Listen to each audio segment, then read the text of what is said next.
আসসালামু আলাইকুম সুপ্রিয় শিক্ষার্থীবৃন্দ, নারায়ণগঞ্জ হাই স্কুল অ্যান্ড কলেজের অনলাইন পাঠদানে তোমাদের সবাইকে স্বাগত জানাচ্ছি। আমি আরিফা সুলতানা আজকে চতুর্থ শ্রেণীর বাংলাদেশের বিশ্ব পরিচয় নিয়ে আলোচনা করব।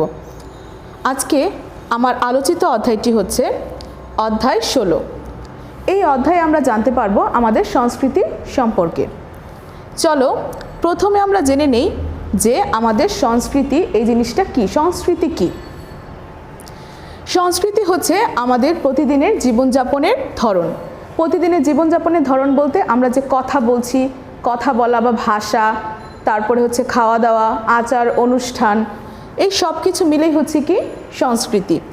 সংস্কৃতি হচ্ছে আমাদের প্রতিদিনের জীবনযাপনের ধরন। এর মধ্যে রয়েছে আমাদের ভাষা, পোশাক, খাদ্য, আচার অনুষ্ঠান, গান বাজনা সহ আরও অনেক কিছু।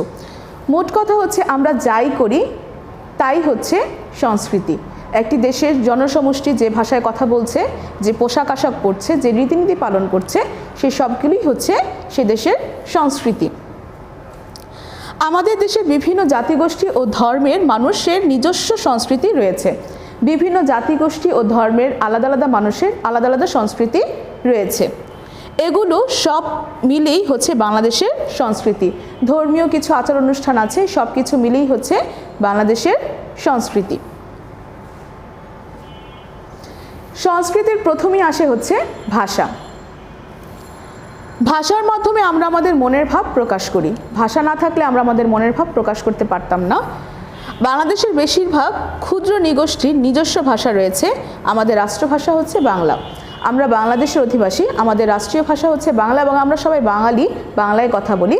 কিন্তু আমাদের দেশে যে ক্ষুদ্র নিগোষ্ঠীরা রয়েছে তাদেরও কিন্তু নিজস্ব ভাষা আছে। যেমন সাঁওতালদের নিজস্ব ভাষা আছে, চাকমাদের নিজস্ব ভাষা আছে, গারোদের আছে।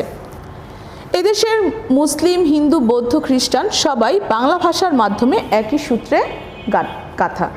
এদেশের যে যে ধর্মেরই হোক না কেন সবাই বাংলা ভাষার মাধ্যমে একই সূত্রে গাথা, সবাই একই, যে সবাই বাঙালি। এরপর আমরা জানবো হচ্ছে পোশাক। প্রথমে জানবো মেয়েদের পোশাক। আমরা সবাই জানি বাংলাদেশের বেশিরভাগ মেয়েরা কী ধরনের পোশাক পরে থাকে। মেয়েরা শাড়ি পরে থাকে, সালোয়ার কামিজ পরে থাকে এবং ফ্রক পরে থাকে। ছোট ছোট বাচ্চারা ফ্রক পরে থাকে। এখন তারপর একটু দেখে নিই যে শাড়ি বাংলাদেশের মেয়েদের ঐতিহ্যবাহী পোশাক। ভারতীয় উপমহাদেশের মধ্যে শাড়ির প্রচলনটা কিন্তু বেশি। যেমন বাইরের কান্ট্রিগুলোতে, যেমন ইউরোপীয় উপমহাদেশে বা অন্য কোনো জায়গায় শাড়ি তেমন পরা হয় না, কিন্তু শাড়ি হচ্ছে বাঙালির একটা ঐতিহ্য। বর্তমানে অনেকেই, বিশেষ করে কম বয়সী মেয়েরা সালোয়ার কামিজ পরতে পছন্দ করে। কম বয়সী মেয়েরা শাড়ি পরতে পছন্দ করে না, তারা সালোয়ার কামিজ পরতেই পছন্দ করে, বা আমরাও সালোয়ার কামিজ পরতে পছন্দ করি। ছোট মেয়েদের অনেকেই ফ্রক এবং স্কার্ট পরে। ছোট মেয়েদের অনেকেই কী করে, ফ্রক এবং স্কার্ট পরে থাকে। তবে এখনও বেশিরভাগ অনুষ্ঠানগুলোতে, বিশেষ করে বেশিরভাগ মেয়েরাই শাড়ি পরেন এবং নানা রকমের গয়না, টিপ, ফুল পরে থাকেন। এই যে বলা হচ্ছে যে বিভিন্ন অনুষ্ঠানগুলোতে, যেমন গায়ে হলুদের প্রোগ্রামের মধ্যে, ওই অনুষ্ঠানগুলোতে কি দেখা যায় যে ছোট ছোট মেয়েরাও কি করছে, শাড়ি পরছে, ফুলের গহনা পরছে, বা বিভিন্ন বিয়ের অনুষ্ঠান, জন্মদিন, এইসব অনুষ্ঠানগুলোতে, পয়লা বৈশাখের অনুষ্ঠান, নবান্নের অনুষ্ঠান, পিঠাপুলির উৎসব, এই সবগুলো অনুষ্ঠানে মেয়েরা কি করে থাকে, শাড়ি মানে শখের বশে শাড়ি পরে থাকে এবং নানা ধরনের গহনা এবং ফুলের গহনা পরে থাকে।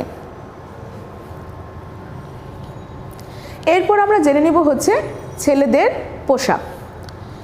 এদেশের পুরুষেরা গ্রাম অঞ্চলে এবং বাড়িতে সাধারণত লুঙ্গি পরেন। গ্রামাঞ্চলের বেশিরভাগ পুরুষেরাই কী করে থাকে, লুঙ্গি, গেঞ্জি বা শার্ট এই ধরনের পরে থাকে। মোট কথা হচ্ছে লুঙ্গি পরে থাকে। বা আমাদের যারা এখন আছে শহরাঞ্চল বলো, যারা বাসায় যায়, যখন বাইরে যখন যায় তখন শার্ট প্যান্ট পরে, ঠিক আছে, কিন্তু বাড়িতে যখন পুরুষেরা থাকে তখন তারা পছন্দ করে লুঙ্গি পরতে। অফিসের কাজে তারা শার্ট প্যান্ট পরেন। অনেকে বিশেষ অনুষ্ঠানে পাঞ্জাবি পায়জামা পরে থাকেন। অনেকেই মানে অফিসের কাজ ক্যাজুয়াল পোশাক হিসাবে শার্ট প্যান্ট পরে থাকে, টাই পরে থাকে, কোট টাই সব কিছুই পরছে।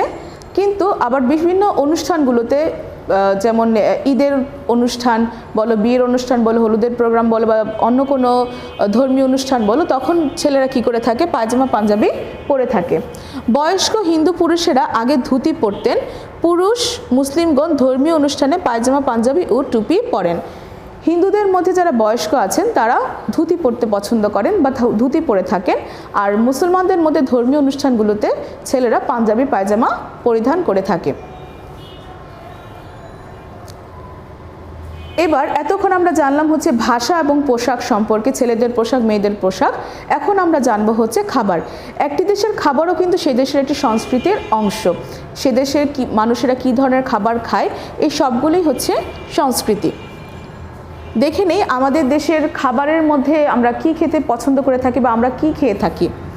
কথায় আছে মাছে ভাতে বাঙালি, বলা হয়ে থাকে যে বাঙালি মানেই হচ্ছে মাছে ভাতে বাঙালি। তার কারণ হচ্ছে বাংলাদেশ নদীমাতৃক দেশ এবং একটি উর্বর দেশ। নদীমাতৃক দেশ হওয়ার কারণে কিন্তু বাংলাদেশে প্রচুর মাছ পাওয়া যায় এবং আমরা সবাই প্রতিবেলাতেই মাছ ছাড়া ভাত খাই না, এই জন্যই বলা হয়ে থাকে যে মাছে ভাতে বাঙালি। আমাদের ভাত হচ্ছে আমাদের প্রধান খাবার। এছাড়াও আমরা ডাল, মাংস, নানা রকমের শাকসবজি খাই এবং খাবার সুস্বাদু করার জন্য মশলা ব্যবহার করে থাকি। বলা হয়ে থাকে যে ভারতীয় উপমহাদেশ বা এই অঞ্চলটার মধ্যে মশলার কিন্তু খুবই প্রসিদ্ধ। অন্যান্য উপমহাদেশগুলো, অন্যান্য মহাদেশগুলোতে বলো বা দেশগুলোতে বলো, মশলার তেমন প্রচলন না থাকলেও সর্বপ্রথম ভারতীয় উপমহাদেশেরই মশলার অনেক বেশি প্রচলন হয় এবং খাবার সুস্বাদু করার জন্য আমরা কিন্তু সব ধরনের খাবারই মশলা ব্যবহার করে থাকি। বিশেষ অনুষ্ঠানে আমরা সাধারণত পোলাও মাংস খেয়ে থাকি, বিরিয়ানি এবং খিচুড়ি খাই। এছাড়াও অনেক সময় কি করি, যে বৃষ্টি হচ্ছে, সারাদিন বৃষ্টি হচ্ছে বা বর্ষাকালে আমরা মনে করি সারাদিন বৃষ্টি হচ্ছে, আজকে আমরা খিচুড়ি খাবো। তার মানে কি, বৃষ্টির অনুষ্ঠানে বৃষ্টি হলেই খিচুড়ি খাওয়াটা আমাদের একটা ঐতিহ্যে পরিণত হয়ে গেছে। বৃষ্টির দিনে খিচুড়ি খাওয়া বাঙালিদের সংস্কৃতিতে পরিণত হয়েছে। যেমন পয়লা বৈশাখে পান্তা ভাত ইলিশ খাওয়াটা একটা সংস্কৃতির অংশ হয়ে দাঁড়িয়েছে, তেমনই বৃষ্টি যখন হয় তখনই মনে হয় যেন এখন খিচুড়ি খাবো, এরকমই একটা যে খিচুড়ি খাওয়াটা এখন সংস্কৃতিতে পরিণত হয়েছে। গরমের দিনে কৃষক পরিবারে নানা রকমের ভর্তা, ভাজি ও কাঁচামরিচ দিয়ে পান্তা খাওয়ার প্রচলন রয়েছে। গরমের দিনে আবার কৃষক পরিবারে সকালবেলা নাস্তা হিসাবে কিন্তু পান্তা ভাত খাওয়ার প্রচলন রয়েছে। তারা পান্তা ভাত মরিচ দিয়ে এবং পেঁয়াজ দিয়ে খেতে, কাঁচামরিচ, পেঁয়াজ, ভাজি, ভর্তা দিয়ে খেতে পছন্দ করে। এছাড়াও আমরা উৎসব অনুষ্ঠানে মিষ্টি খেতে ভালোবাসি। বিভিন্ন উৎসব অনুষ্ঠান, যেমন নববর্ষের উৎসবে যেমন হালখাতার যে অনুষ্ঠানটা থাকে, সেই অনুষ্ঠানে আমরা মিষ্টি বিতরণ করে থাকি, মিষ্টি খেয়ে থাকি, বা পরীক্ষায় ভালো ফলাফল হলো সে মিষ্টি বিতরণ করে থাকি। তার মানে মিষ্টির সাথে বাঙালির একটা অন্যরকম সম্পর্ক রয়েছে। আমাদের মিষ্টি খাবারগুলো সাধারণত দুধের তৈরি হয়ে থাকে, যেমন দই, পায়েস, রসগোল্লা, চমচম, ক্ষীর ইত্যাদি। ঈদের দিনে সেমাই এবং শবে বরাতে হালুয়া তৈরি করা হয়। ঈদের দিনে আমরা কি করে থাকি, সকালবেলা সেমাই খেয়ে থাকি, মা সেমাই রান্না করেন, আমরা সেমাই খাই। শবে বরাতে হালুয়া তৈরি করা হয়ে থাকে, আমরা হালুয়া খেয়ে থাকি, রুটি হালুয়া খাই। এগুলো একটা সংস্কৃতির অংশ হয়ে দাঁড়িয়েছে আমাদের। বিভিন্ন পূজা ও উৎসবে হিন্দুরা পায়েস, নাড়ু, মোয়া এবং শবে বরাতে হালুয়া তৈরি করা হয়। তার মানে কি, ধর্মীয় অনুষ্ঠানগুলোর মধ্যেও কি করা হয়, বিভিন্ন ধরনের মিষ্টি তৈরি করা হয়।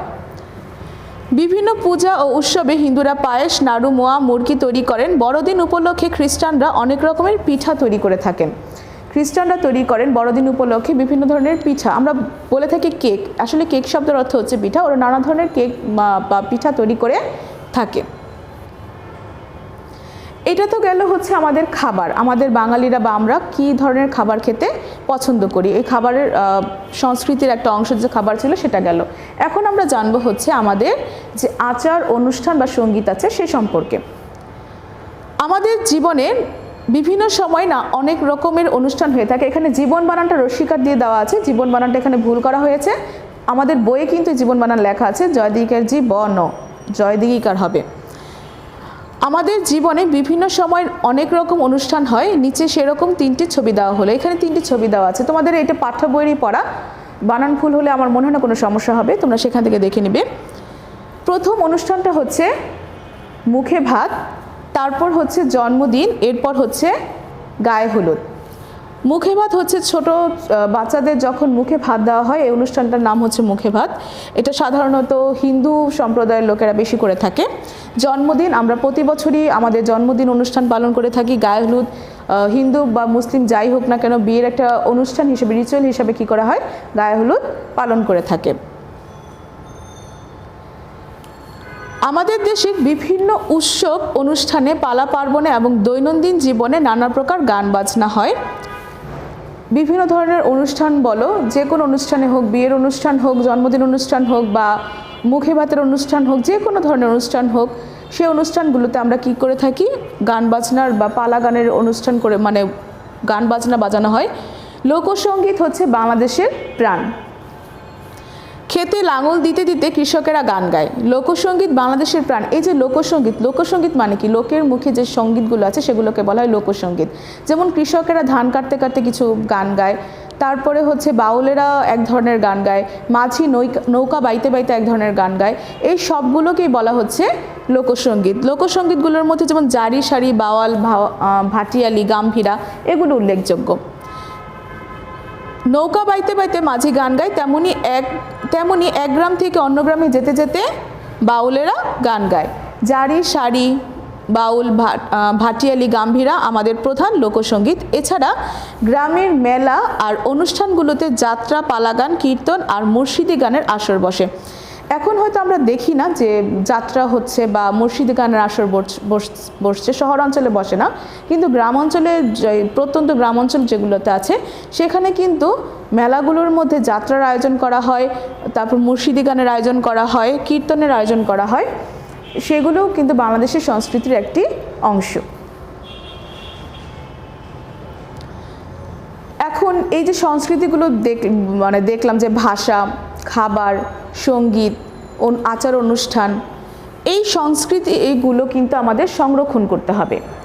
সংরক্ষণের অভাবে আমাদের নিজস্ব সংস্কৃতি হারিয়ে যাচ্ছে। এই যে এখানে কথাটা বললো যে সংরক্ষণের অভাবে আমাদের নিজেদের সংস্কৃতিগুলো হারিয়ে যাচ্ছে। আমরা যদি এখন এই ভাটিয়ালি গানগুলো বা গাম্ভীরা গানগুলো যদি আমরা চর্চা না করি, জারি সারি গানগুলো যদি আমরা চর্চা না করি, তাহলে একসময় কি হয়ে যাবে, পরের প্রজন্ম এই গানগুলি সম্পর্কে জানতে পারবে না। যাত্রার অনুষ্ঠানে যদি না হয় কোনো মেলাতে, তাহলে কি যাত্রা উঠে যাবে। তার মানে কি, এই সংস্কৃতিগুলো আমাদের কি করতে হবে, ধারণ করতে হবে এবং এগুলোকে সংরক্ষণ করতে হবে, এগুলো করতে হবে। বিদেশি সংস্কৃতির প্রভাবে, বিদেশি সংস্কৃতি বলতে অন্য দেশের সংস্কৃতিকে আমরা কি করে থাকি, ধারণ করে থাকি। আমাদের নিজস্ব যে মূল সংস্কৃতিগুলো আছে সেগুলো আমরা ভুলে যাই। বিদেশি সংস্কৃতির প্রভাবে আমাদের দেশের সংস্কৃতি আজ বিপন্ন। যেমন আমরা আমাদের ধরো নাটক, সিনেমা, এটাও কিন্তু একটা সংস্কৃতির অংশ। আমরা বাংলাদেশের নাটক দেখছি না, সিনেমা দেখছি না, কিছুই করছি না। সেগুলো না করে আমরা কি করছি, ভিনদেশি বা অন্য দেশের নাটক, সিনেমাগুলো দেখছি বা গানগুলো চর্চা করছি। এগুলোর কারণেও কি হচ্ছে, আমাদের দেশীয় যে গানগুলো আছে সেগুলো বিপন্ন হয়ে যাচ্ছে বা নষ্ট হয়ে যাচ্ছে।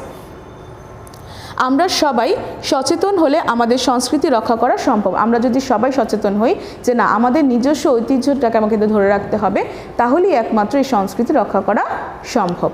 আমি আশা করব তোমরা প্রত্যেকেই এই অধ্যায়ের যে আমাদের সংস্কৃতির যে মূল ব্যাপারটা সেটা বুঝতে পেরেছ। এখন চলো আমরা জেনে নেই হচ্ছে এই অধ্যায়ের কিছু শূন্যস্থান পূরণ সম্পর্কে। শূন্যস্থান পূরণগুলো তোমাদের পাঠ্য বইয়ের লাইনগুলো থেকে দেওয়া হয়েছে। প্রথমটা হচ্ছে ড্যাশ হচ্ছে আমাদের প্রতিদিনের জীবনযাপনের ধরন। আমাদের প্রতিদিনের জীবনযাপনের ধরন কি? আমাদের প্রতিদিনের জীবনযাপনের ধরন হচ্ছে সংস্কৃতি। সংস্কৃতি হচ্ছে আমাদের প্রতিদিনের জীবনযাপনের ধরন। এরপরে 2 নম্বর হচ্ছে ড্যাশ মাধ্যমে আমরা মনের ভাব প্রকাশ করি। কিসের মাধ্যমে আমরা মনের ভাব প্রকাশ করি? ভাষার মাধ্যমে আমরা মনের ভাব প্রকাশ করি। তারপরে শূন্যস্থান হচ্ছে শাড়ি বাংলাদেশের মেয়েদের ড্যাশ পোশাক। কি পোশাক? শাড়ি বাংলাদেশের মেয়েদের ঐতিহ্যবাহী পোশাক। এটা একটা ঐতিহ্যের ধারণ করে থাকে, তাই ঐতিহ্যবাহী পোশাক হচ্ছে শাড়ি। আমরা উৎসব অনুষ্ঠানে ড্যাশ খেতে ভালোবাসি। কি খেতে ভালোবাসি আমরা উৎসব অনুষ্ঠানে? আমরা উৎসব অনুষ্ঠানে মিষ্টি খেতে ভালোবাসি। ড্যাশ ও ড্যাশ আমাদের প্রধান খাবার। কি? মাছ ও ভাত আমাদের প্রধান খাবার। মাছ ও ভাত আমাদের প্রধান খাবার। এরপরে ড্যাশ অভাবে আমাদের নিজস্ব সংস্কৃতি হারিয়ে যাচ্ছে। কিসের অভাবে আমাদের নিজস্ব সংস্কৃতি হারিয়ে যাচ্ছে? সংরক্ষণের অভাবে আমাদের নিজস্ব সংস্কৃতি হারিয়ে যাচ্ছে। এরপর আমরা জেনে নিব যে বাম পাশের বাক্যাংশের সাথে ডান পাশের বাক্যাংশের মিলকরণ, মানে বাম ডান। বাম পাশের বাক্যাংশগুলো হচ্ছে এদেশের সবাই বাংলা ভাষার মাধ্যমে। তাহলে এদেশের সবাই, আমরা রিডিংয়ে কি জানলাম যে এদেশের সবাই বাংলা ভাষার মাধ্যমে কি হয়েছে? একই সূত্রে গাথা। বাংলা ভাষার মাধ্যমে আমরা সবাই একই সূত্রে গাথা, হিন্দু মুসলিম বৌদ্ধ খ্রিস্টান সবাই একই সূত্রে গাথা হয়েছি বাংলা ভাষার মাধ্যমে, মানে আমরা সবাই বাংলা ভাষায় কথা বলি। লোকসঙ্গীত, লোকসঙ্গীত কি? লোকসঙ্গীত হচ্ছে বাংলাদেশের প্রাণ। লোকসঙ্গীত হচ্ছে বাংলাদেশের প্রাণ। ঈদের দিনে আমরা কি করি? ঈদের দিনে কি করা হয়? ঈদের দিনে সেমাই তৈরি করা হয়। বড়দিন উপলক্ষে খ্রিস্টানরা অনেক রকমের কি করে? বড়দিন উপলক্ষে খ্রিস্টানরা অনেক রকমের পিঠা তৈরি করেন। বিদেশি সংস্কৃতির প্রভাবে আমাদের দেশের সংস্কৃতি আজ বিপন্ন। বিদেশি সংস্কৃতির প্রভাবে আমাদের দেশের সংস্কৃতি আজ বিপন্ন। এরপর আমরা জেনে নিব হচ্ছে পাঠ্য বইয়ের সংক্ষিপ্ত প্রশ্নের উত্তর। 1 নম্বর প্রশ্ন হচ্ছে বাঙালি সংস্কৃতির 2টি উপাদানের নাম লেখো। বাঙালি সংস্কৃতির 2টি উপাদানের নাম হলো ভাষা ও পোশাক পরিচ্ছদ। তুমি চাইলে অন্য কিছু লিখতে পারো, গান লিখতে পারো বা অনুষ্ঠান লিখতে পারো, যে কোনো কিছু লিখতে পারো। সংস্কৃতির 2টা উপাদান লিখলেই চলবে। উৎসবে আমরা কোন ধরনের মিষ্টি খাই? উৎসবে আমরা দুধের তৈরি মিষ্টি খাই, যেমন দই, পায়েস, রসগোল্লা, চমচম, ক্ষীর ইত্যাদি। লোকসঙ্গীতের 2টি ধারার নাম লেখো। লোকসঙ্গীতের 2টি ধারার নাম হলো জারি গান, সারি গান। 4 নম্বর হচ্ছে আমাদের সংস্কৃতির জন্য কি কি হুমকি আছে? আমাদের সংস্কৃতির জন্য সংরক্ষণের অভাব ও বিদেশি সংস্কৃতির প্রভাব হুমকির স্বরূপ। আমাদের সংস্কৃতি যদি আমরা সংরক্ষণ না করি আর বিদেশি সংস্কৃতির প্রভাব যদি থাকে, তাহলে আমাদের সংস্কৃতি হয়ে যাবে হুমকি হয়ে যাবে আমাদের সংস্কৃতির জন্য। এরপর আসা হচ্ছে আমাদের অতিরিক্ত সংক্ষিপ্ত প্রশ্নের উত্তর। প্রথম প্রশ্ন হচ্ছে সংস্কৃতি কি? সংস্কৃতি হচ্ছে আমাদের প্রতিদিনের জীবনযাপনের ধরন। এর মধ্যে রয়েছে আমাদের ভাষা, পোশাক, খাদ্য, আচার অনুষ্ঠান, গান বাজনা সহ আরও অনেক কিছু। মোট কথা হচ্ছে আমরা প্রতিদিন যা করি তাই হচ্ছে আমাদের সংস্কৃতি। আমরা মনের ভাব কিভাবে প্রকাশ করি? ভাষার মাধ্যমে আমরা মনের ভাব প্রকাশ করি। 3 নম্বর প্রশ্ন হচ্ছে বাংলাদেশের মেয়েদের ঐতিহ্যবাহী পোশাক কোনটি? বাংলাদেশের শাড়ি বাংলাদেশের মেয়েদের ঐতিহ্যবাহী পোশাক। এটা যদি তুমি এভাবেও লেখো যে বাংলাদেশের মেয়েদের ঐতিহ্যবাহী পোশাক হচ্ছে শাড়ি, তাহলেও হবে। বিশেষ অনুষ্ঠানে তোমরা কি খাও? বিশেষ অনুষ্ঠানে আমরা সাধারণত পোলাও, মাংস, বিরিয়ানি এবং খিচুড়ি খাই। আমাদের নিজস্ব সংস্কৃতি হারিয়ে যাচ্ছে কেন? কিসের অভাবে আমাদের নিজস্ব সংস্কৃতি হারিয়ে যাচ্ছে? সংরক্ষণের অভাবে আমাদের নিজস্ব সংস্কৃতি হারিয়ে যাচ্ছে। আমাদের দেশের সংস্কৃতি আজ বিপন্ন কেন? বিদেশি সংস্কৃতির প্রভাবে আমাদের দেশের সংস্কৃতি আজ বিপন্ন। এখন আমরা জেনে নেব হচ্ছে পাঠ্য বইয়ের যে বড় প্রশ্নগুলো আছে সেগুলো সম্পর্কে। 1 নম্বর প্রশ্ন হচ্ছে বাঙালি সংস্কৃতির কোন বিষয়টি তোমার সবচেয়ে পছন্দের কেন? এখানে আমি লোকসঙ্গীত নিয়ে লিখেছি। তুমি লোকসঙ্গীত ছাড়া যে কোনো ব্যাপার নিয়ে লিখতে পারো, খাবার নিয়ে লিখতে পারো, ভাষা নিয়ে লিখতে পারো, যে কোনো কিছু নিয়ে লিখতে পারো। আমি লোকসঙ্গীত নিয়ে লিখেছি। এটা তোমার পছন্দ জানতে চাওয়া হয়েছে, তুমি তোমার পছন্দ অনুযায়ী যে কোনো একটা লিখে নেবে। বাঙালি সংস্কৃতির লোকসঙ্গীত আমার সবচেয়ে পছন্দের, কারণ লোকসঙ্গীত আমাদের নিজস্ব সংস্কৃতির একটি অংশ। আজও খেতে লাঙল দিতে দিতে কৃষকেরা গান গায়, নৌকা বাইতে বাইতে মাঝি গান গায়। এমনই এক গ্রাম থেকে অন্য গ্রামে যেতে যেতে বাউলেরা গান গায়। জারি, সারি, বাউল, ভাটিয়ালি, ভাওয়াইয়া, গাম্ভীরা আমাদের প্রধান লোকসঙ্গীত। এছাড়াও গ্রামের মেলা আর অনুষ্ঠানগুলোতে যাত্রা, পালা, কীর্তন আর মুর্শিদি গানের আসর বসে। এক কথায় লোকসঙ্গীত হচ্ছে বাংলাদেশের প্রাণ।